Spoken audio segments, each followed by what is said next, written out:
പക്ഷേ എങ്കിൽ പോലും ഈ പൊളിറ്റിക്കൽ ഇസ്ലാമിൻ്റെ ഒരു വ്യക്തമായ ഈ ഒരു അജണ്ട ഈ പാലാ പിതാവിൻ്റെ പ്രസ്താവനയുമായി ബന്ധപ്പെട്ട് ഈ വിവാദങ്ങൾക്ക് പിന്നിലില്ലേ? അല്ല, ഞാൻ അതിലേക്ക് വരികയാണ്. ഇതിന്റെ ഇങ്ങനെ ഒരു പശ്ചാത്തലം ഇവിടെ ഉണ്ട്. അപ്പൊ ഈ രണ്ട് സമുദായങ്ങളും തമ്മിൽ നേരത്തെ ഉണ്ടായിരുന്ന ഒരു ഇഴയടുപ്പം ഇപ്പോൾ ശിഥിലമായിരിക്കുന്നു എന്നുള്ളതാണ് ഇതിന്റെ അടിസ്ഥാനപരമായിട്ടുള്ള ഒരു വിഷയം. അതുകൊണ്ടുകൂടിയാണ് ഇതിന് ഇത്ര പ്രാധാന്യം കിട്ടുന്നത്. പൊളിറ്റിക്കൽ ഇസ്ലാമിന്റെ സംബന്ധിച്ചിടത്തോളം പറഞ്ഞാൽ അത് കേരളത്തിൽ വളരെ കാലമായിട്ട് സജീവമായിട്ട് പ്രവർത്തിക്കുന്നുണ്ട്.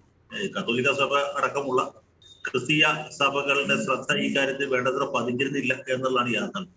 അപ്പൊ അത് ഏറെക്കുറെ ശ്രീ കരുണാകരൻ മുഖ്യമന്ത്രിയായിരുന്ന കാലത്ത് 82-87 കാലത്ത് തന്നെ ഇതിന്റെ ആദ്യ കിരണങ്ങൾ നമുക്ക് കാണാൻ കഴിയും. മലപ്പുറം ജില്ലയിലെ സിനിമാ തിയേറ്ററുകൾ കത്തിക്കുന്നു. അത് ഓലമേഞ്ഞ സിനിമാ തിയേറ്റർ വിവിധ പ്രദേശങ്ങളിലായിട്ട് 10-12 സിനിമാ തിയേറ്ററുകൾ കത്തി. കാരണം സിനിമ പൊളിറ്റിക്കൽ ഇസ്ലാമിന് ഹറാമായിട്ടുള്ള ഒരു സംഗതിയാണ്. വേറെ നസീറും മമ്മൂടിയൊക്കെ മുസ്ലിങ്ങളാണെങ്കിൽ പോലും ഇത് അവർക്ക് അംഗീകരിക്കാൻ പറ്റും. അങ്ങനെ അവിടെ നിന്നാണ് തുടങ്ങുന്നത്.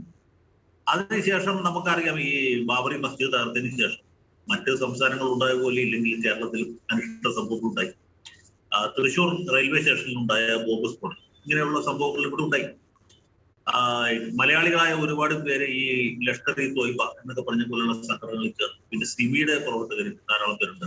കുറെ പേരൊക്കെ മുസ്ലിം ലീഗിലേക്കോ അല്ലെങ്കിൽ മറ്റു പാർട്ടികളിലേക്ക് ഭരണഘടന അനുസൃതമായി പ്രവർത്തിക്കുന്ന പാർട്ടികളിലേക്ക് തിരിച്ചു വന്നു.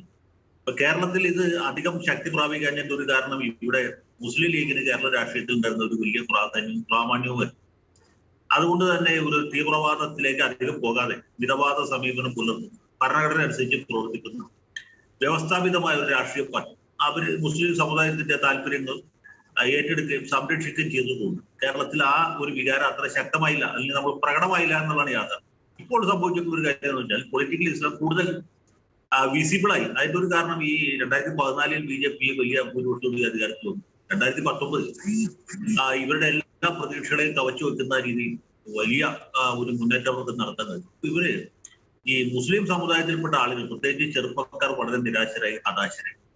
മാത്രമല്ല മുസ്ലിം ലീഗ് പാർട്ടിയിൽ നമുക്കറിയാം സമീപകാലത്ത് ശിഥിലമായി. മുസ്ലിം ലീഗിന് പഴയ ഒരു മേൽക്കോയ്മ ഇപ്പൊ അവകാശപ്പെടാൻ പറ്റിയത്. ഇപ്പൊ മുസ്ലിം ലീഗ് പറഞ്ഞാൽ കുഞ്ഞാലിക്കുട്ടി സാഹിബോ അല്ലെങ്കിൽ പാണക്കാട് ഹൈദരാലി തങ്ങളോ പിടിച്ചാലും കിട്ടാത്തൊരു നിലയിലേക്ക് കുറച്ചു പേരുന്നുണ്ട്. പിന്നെ നമുക്കറിയാം ഈ തീവ്രവാദ പ്രവർത്തനങ്ങൾ വളരെ കാലങ്ങളായിട്ട് ഇവിടെ നടക്കുന്നുണ്ട്.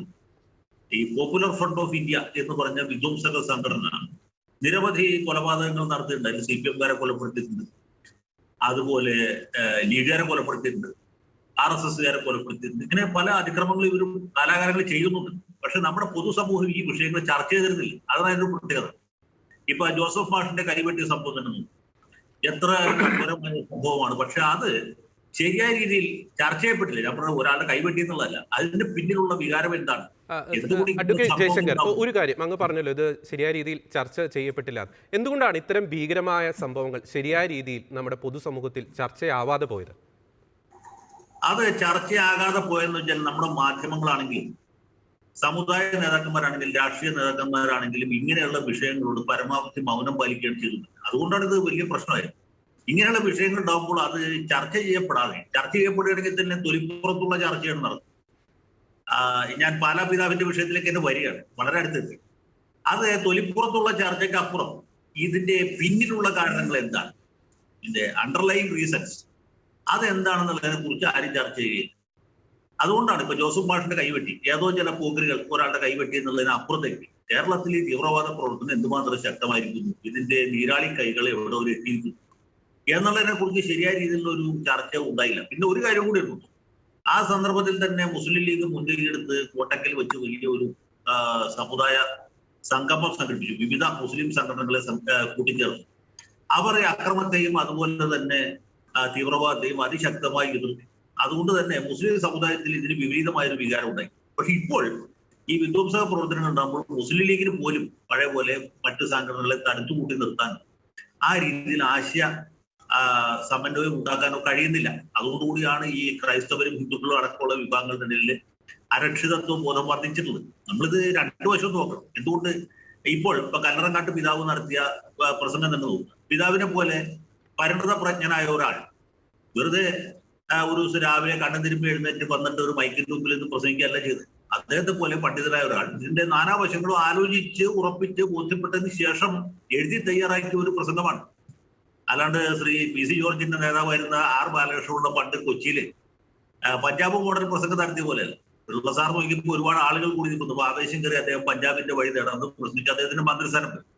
അങ്ങനത്തെ ഒരു പ്രസംഗമല്ല. പലപ്പോഴും രാഷ്ട്രീയ നേതാക്കന്മാർക്കൊക്കെ പറ്റും. ഇവര് ആൾക്കൂട്ടത്തിന്റെ ഒരു ആരവം കാണുമ്പോൾ മതി മറന്ന് പ്രസംഗിച്ച് വലിയ കുഴപ്പത്തിലേക്ക് പോകും. ഇതങ്ങനെയല്ല. ഇവിടെ പരിശുദ്ധ പിതാവ് ആലോചിച്ച് ഉറപ്പിച്ച് ബോധ്യപ്പെട്ട് അദ്ദേഹത്തിന് അറിയാം ഇത് നാളെ അല്ലെങ്കിൽ നാളെ വിവാദമാകും, ഇതുപോലുള്ള സംഭവങ്ങളൊക്കെ ഉണ്ടാകും എന്ന് ബോധ്യപ്പെട്ടതിന്റെ അടിസ്ഥാനത്തിൽ അദ്ദേഹം ഈ വിഷയവും പബ്ലിക് സ്പിയറിൽ അഡ്രസ് ചെയ്യുകയാണ്.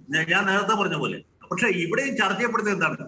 ഇവിടെ ഈ മതേതരം നവോത്ഥാന ബുദ്ധിജീവികൾ പറയുന്നത് കല്ലറങ്ങാട്ട് ഒരു വലിയ വർഗീയവാദിയാണ്. വർഗീയവാദിയായി ഇദ്ദേഹം സമൂഹത്തിൽ കുത്തിത്തിരിപ്പുണ്ടാക്കാൻ വേണ്ടി ഇങ്ങനൊരു പ്രസംഗം നടത്തി മുസ്ലിം സമുദായത്തെ അടച്ചാക്ഷേപിക്കും. അദ്ദേഹം അങ്ങനെ ചെയ്തിട്ടില്ല. ആ പ്രസംഗം നമ്മൾ അതിന്റെ ഇത് മാത്രമല്ല, ടെക്സ്റ്റും ഇവിടെ കിട്ടാനുണ്ടല്ലോ. ആ ടെക്സ്റ്റിൽ പറയുന്നത് എന്താണ്? അദ്ദേഹം പറയുന്നത് ഈ സമൂഹത്തിൽ ജീർണതകൾ വർദ്ധിക്കുന്നു, അതോടൊപ്പം തന്നെ വിധ്വംസക പ്രവർത്തനങ്ങൾ വർദ്ധിക്കുന്നു, ഭീകര പ്രവർത്തനം വർദ്ധിക്കുന്നു, മയക്കുമരുന്നിന്റെ ഉത്ഭവം വർദ്ധിക്കുന്നു. ഇതിന്റെയൊക്കെ പുറകിൽ ചില ദുഷ്ടശക്തികളുണ്ട്, അവരെ കരുതിയിരിക്കണം എന്നാണ് പറയുന്നത്. സത്യത്തിൽ അത് പൂർണ്ണമായിട്ട് വായിക്കുമ്പോൾ, ശരിയായ രീതിയിൽ ഉൾക്കൊള്ളുമ്പോൾ അതിൽ ആക്ഷേപകരമായിട്ട് ഒന്നും തന്നെ ഇല്ല.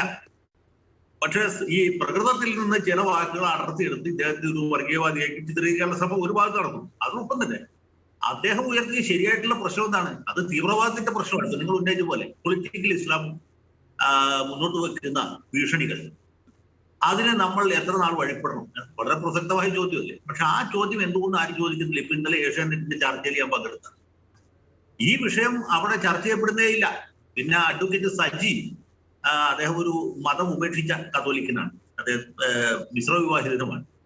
അദ്ദേഹത്തിന്റെ വ്യക്തിപരമായ അനുഭവം അവിടെ പറഞ്ഞു. അത് കേട്ടപ്പോൾ കേട്ടുകൊണ്ടിരുന്ന ആളുകൾ മുഴുവൻ നടുങ്ങിപ്പോയി. കാരണം എന്റെ ഒരു മധ്യവയസ്കയായ ഒരു സ്ത്രീ ഇതുപോലുള്ള ആളുകളുടെ പിടിയിൽപ്പെട്ട് വീട്ടിൽ നിന്ന് ഒളിച്ചോടുകയും പിന്നീട് ഈ പോപ്പുലർ ഫ്രണ്ടുകാരായിരിക്കണം വലിയ ഒരു ആൾക്കൂട്ടത്തിന്റെ അകമ്പടിയോടുകൂടി കോടതിയിൽ ഹാജരാവുകയും പിന്നീട് ഇവരുടെ കൗമാരപ്രായക്കാരായ 2 കുട്ടികളെ വിട്ടുകിട്ടാൻ വേണ്ടി കുടുംബ കോടതിയിൽ വന്ന് ടെററൈസ് ചെയ്യുന്നത് കാര്യമാണ് അദ്ദേഹം പറഞ്ഞത്. 2 മിനിറ്റ് കൊണ്ട് അദ്ദേഹം ഇവിടെ പാലാ പിതാവ് പറഞ്ഞ കാര്യങ്ങൾ പരിപൂർണമായിട്ട് ശരിയാണ്.